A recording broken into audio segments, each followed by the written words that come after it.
Bonjour, je suis Sandrine Saliba, coach de comité exécutif. J'accompagne les CEO, les DG et les membres de comité de direction en coaching. La question du stress s'invite régulièrement dans nos séances de leadership coaching. Je voudrais aborder ce sujet aujourd'hui avec vous sous le prisme des philosophes. Tout d'abord, j'emprunte à une neuroscientifique très célèbre, Sonia Lupien, son hypothèse que le stress est déclenché par le cerveau en fonction de 4 stresseurs qui peuvent être l'impression de perte de contrôle, l'incertitude face à l'avenir, la confrontation à la nouveauté ou encore une menace qui peut peser sur notre ego.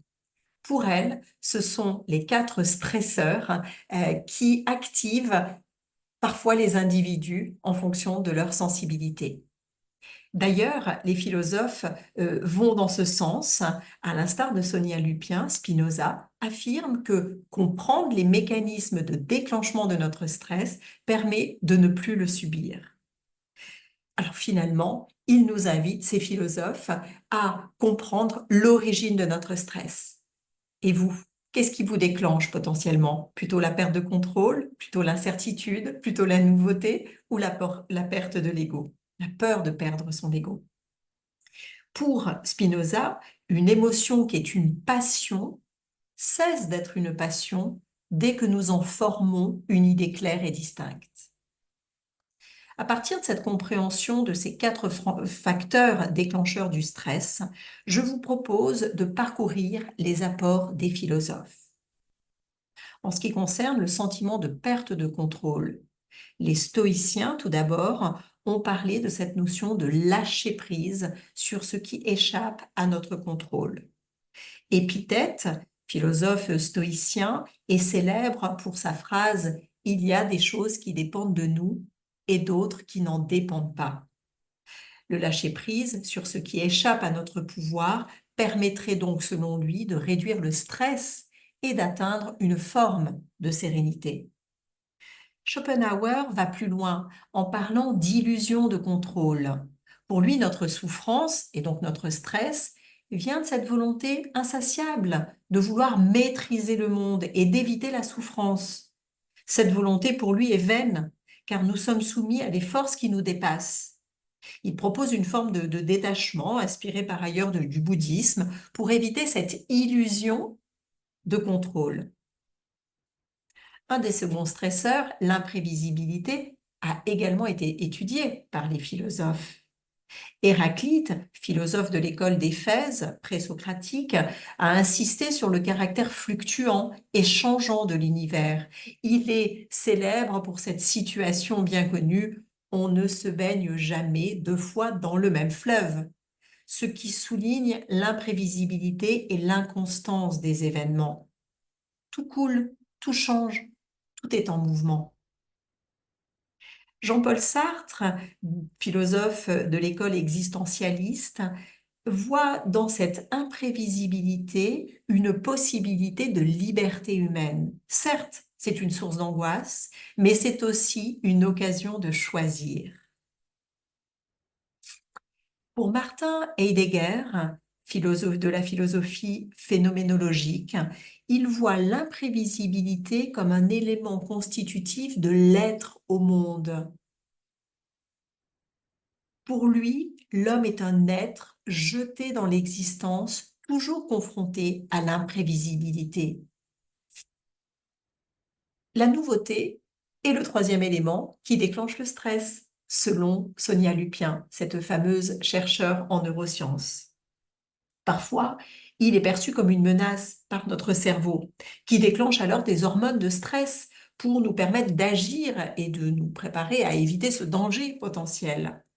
Pour Bergson, qui a travaillé sur le caractère nouveau des choses, il explique que notre esprit est souvent stressé par la nouveauté parce que celui-ci cherche à figer la réalité dans des concepts fixes, alors que la vie est un flux perpétuel.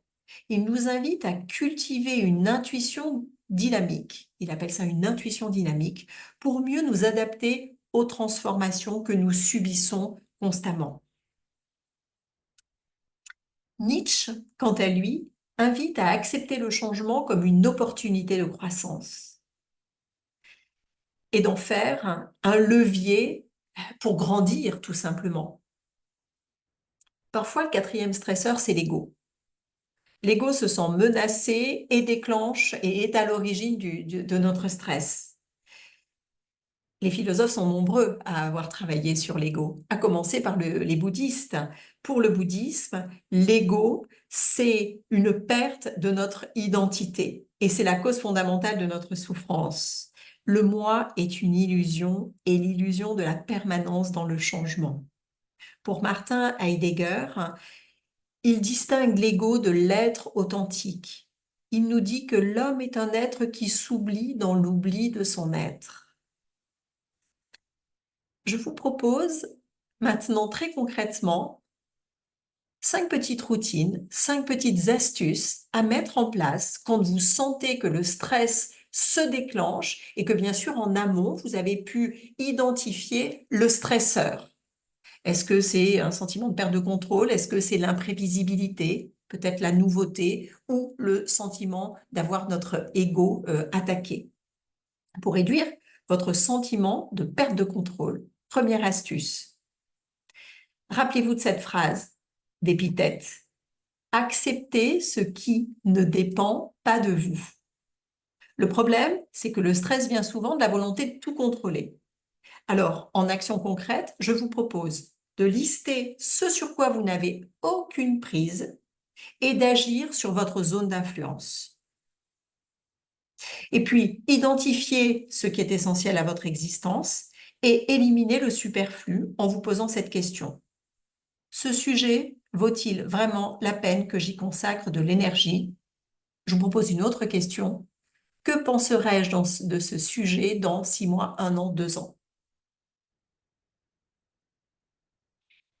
Je vous propose une seconde astuce pour réduire votre peur de l'incertitude. Apprenez à vivre de plus en plus sur l'instant présent selon les préceptes bouddhistes. Le problème, c'est que l'anxiété que nous avons, que nous générons, naît de projection dans un futur incertain. Mon conseil, c'est arrêtez de tout vouloir anticiper.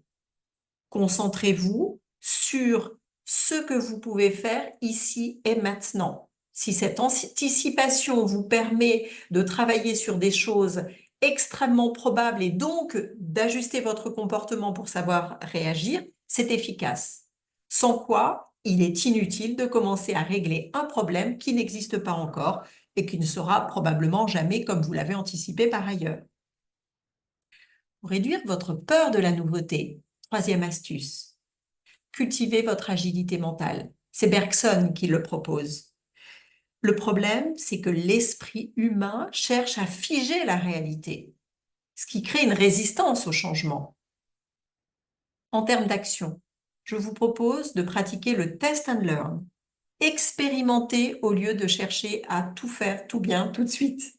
Encouragez l'improvisation et la curiosité pour mieux naviguer dans cet inconnu auquel nous ne pouvons nous soustraire.